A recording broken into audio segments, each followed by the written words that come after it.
Je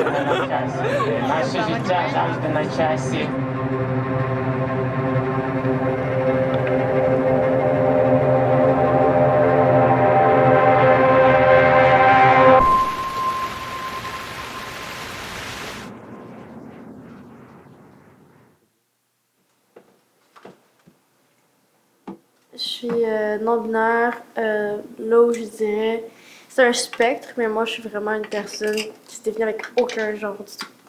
Nada. Souvent c'est un peu plus d'être non conforme à l'identité de genre comme au niveau de femmes et hommes. Souvent ça va être plus vers l'un, plus vers l'autre, un peu comme la gauche et la droite. Ben là t'as vraiment un milieu, puis t'as le spectre, fait que tout ce qui est comme entre hommes puis femmes. Ça serait vraiment sur le spectre de la non-binarité.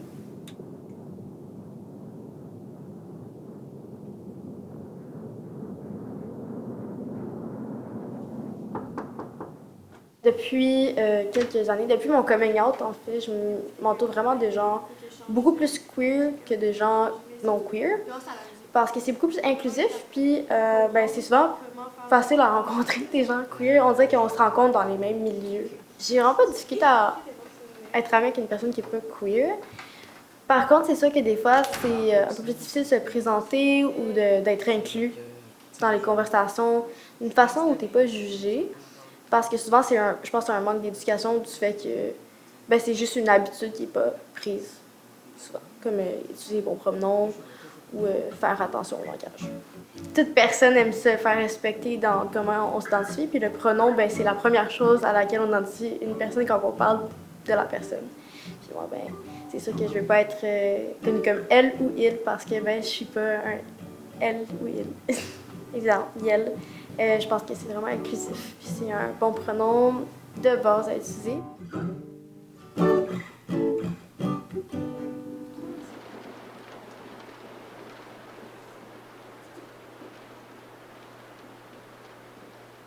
Si on me voit un peu plus comme une personne qui est vraiment une femme, mais qu'on utilise le bon pronom, on dirait que je le sais.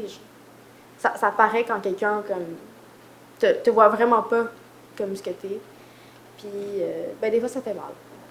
On dirait que je dois vraiment m'adapter puis mettre une pression aussi sur mon apparence. Constamment de toujours m'habiller d'une façon que la personne à qui je suis me voit puis m'affirme comme qui je suis.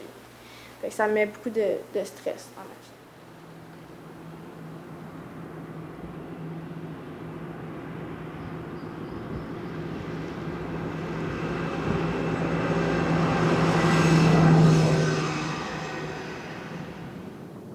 Je dirais que je leur parle occasionnellement. Ma mère, vraiment moins, parce que j'habite avec ma mère et mon beau-père. Et je vois mon père une fois de temps en temps, mais quand l'occasion vient, comme Noël, à ma fête. C'était vraiment bizarre, parce que mon père, il était comme. Bah ouais. Il était comme. Ça fait longtemps que je te le dis. Tu sais, il attendait juste ça. Mais ma mère, elle est très conservatrice. Et elle est transphobe et homophobe, donc ça a vraiment été difficile dans mon cas. J'ai beaucoup vécu de rejet, puis de non-compréhension, manque d'effort.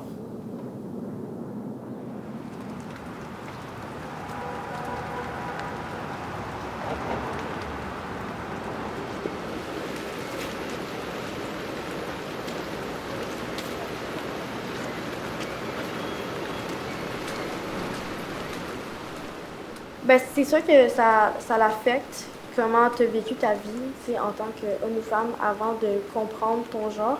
Mais quand tu es né, tu es assigné genre avec ton sexe.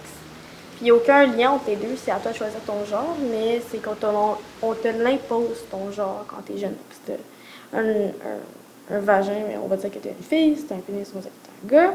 Puis tu sais, moi, j'avais 6 ans, puis je savais que j'étais aucun des deux. Puis j'étais comme, mais là, je fais quoi avec ça? Mais ouais, non, je pense que peu importe le sexe que t'as, c'est à toi de décider comment tu te sens à l'intérieur.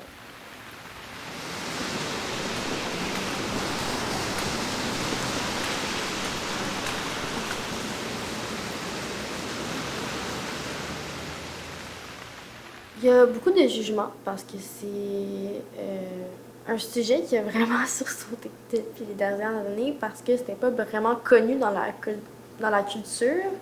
Tout le monde donne son point de vue comme si c'était politique.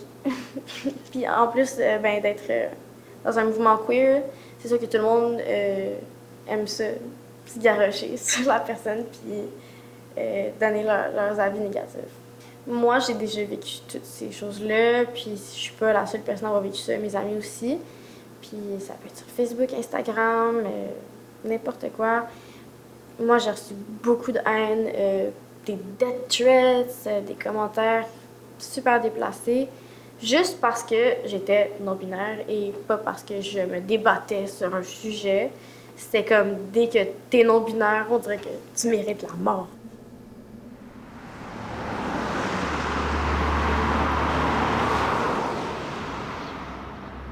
Je suis une minorité, donc c'est sûr que ça a des impacts dans ma vie. Puis puisque c'est pas une minorité que le monde peut savoir, tu sais, on peut pas le savoir du premier coup d'œil.